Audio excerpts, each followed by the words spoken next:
Good morning, everyone. Dear children, today we will study the third story of your book, The Desert. Desert, this word, I think you must be familiar with. When you heard this word desert, the first thing what might have come in your mind is sand.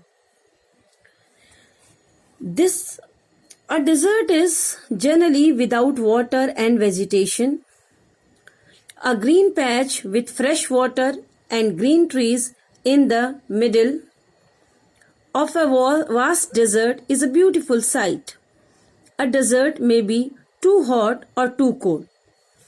3 facts about deserts are written at the beginning of this lesson. Number 1, if it is about desert, there is less vegetation and no water. This is the first idea comes in our mind. And in desert, a small patch of grass or water seems very remarkable.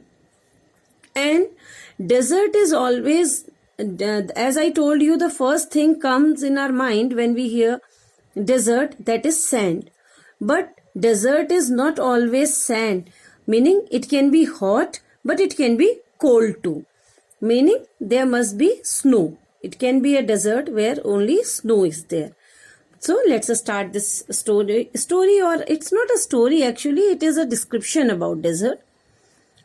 Those of us who live in regions covered with forests and surrounded by hills may find it difficult to imagine what a desert is really like.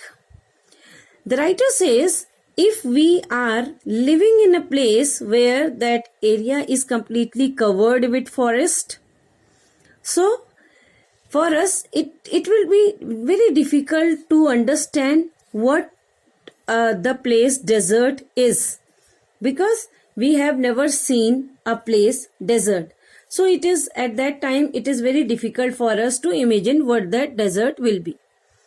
The popular belief is that it is an endless stretch of sand where no rain falls and therefore no vegetation grows. This is the general idea about deserts of people.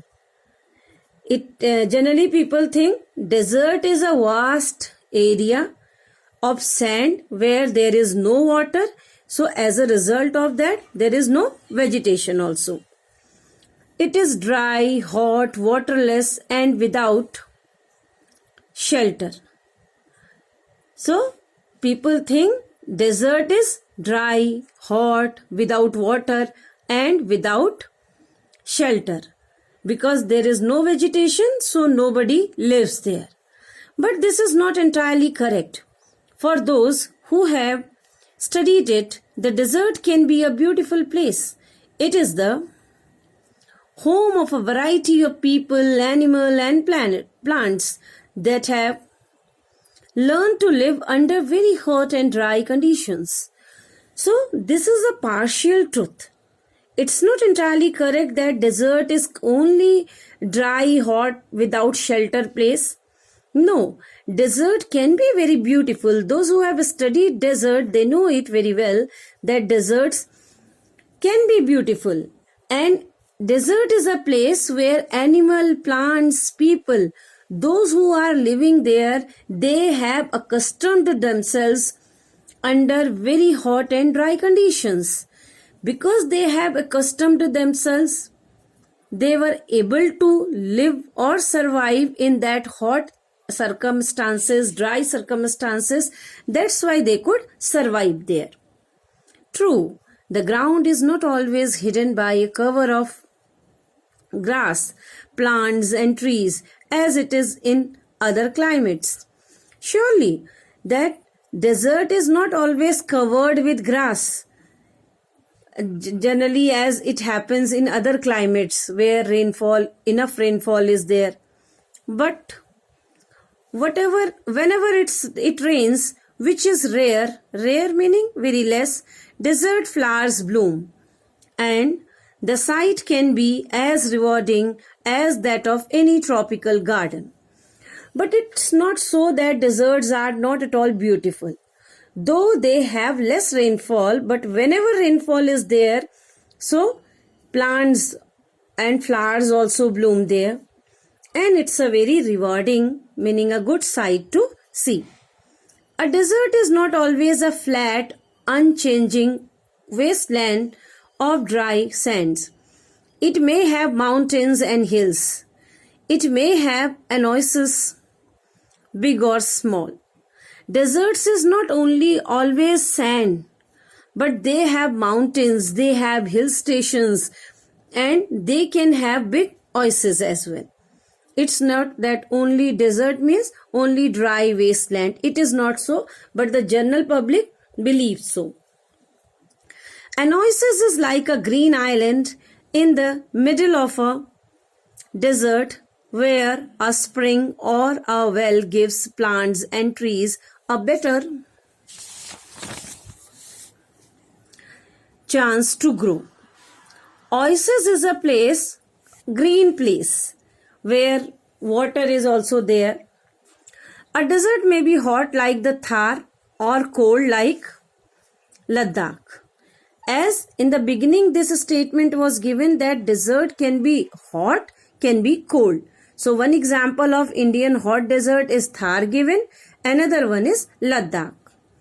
But generally speaking, if a place has little or no water and vegetation, people usually call it a desert. But yes, generally speaking, when there is no water, less vegetation, so people call it desert. Some deserts are almost totally without water. In such places, strong winds blow, rising heaps of sand and depositing them as mounds. In some of the deserts, there is no water, only strong winds blow, and they are creating, because of their speed, they used to create mounds. These are called sand dunes.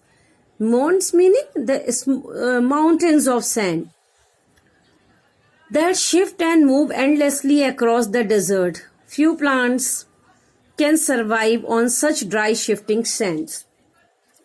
These sand dunes or the sand mountains kept on shifting. Wherever the direction of wind blows, in the same direction they heels up or they piles up, and very less plantation is possible. This is a very, you can say this lesson gives us lot many information about sand, about desert. A true idea of desert you will get after reading this lesson. Thank you, dear children.